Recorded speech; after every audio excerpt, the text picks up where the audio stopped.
नबी की शान करीमी न मानने वालों, कुछ ऐसे लोग भी हैं ना जो एतराज करते हैं, नबी की शान करीमी न मानने वालों, मुझे बस इतना बता दो कि काफरी क्या है।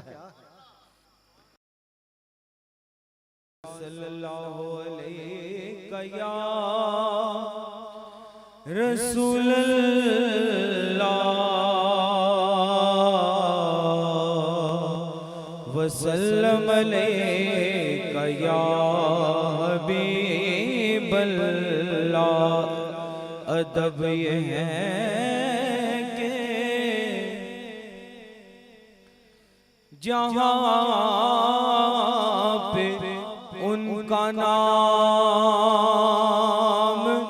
आ जाए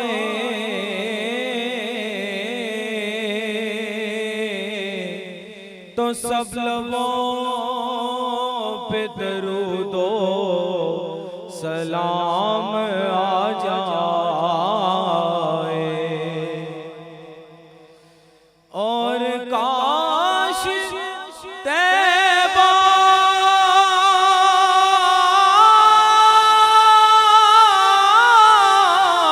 से अभी ये प्याम आ जाए कि हमारे पास हमारा गुलाम आ जाए।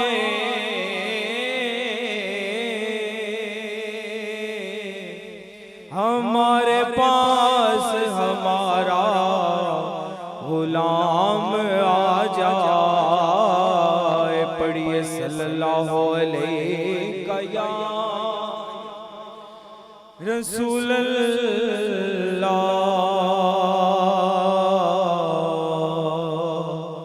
वसल्लम अलैका या हबीब अल्लाह।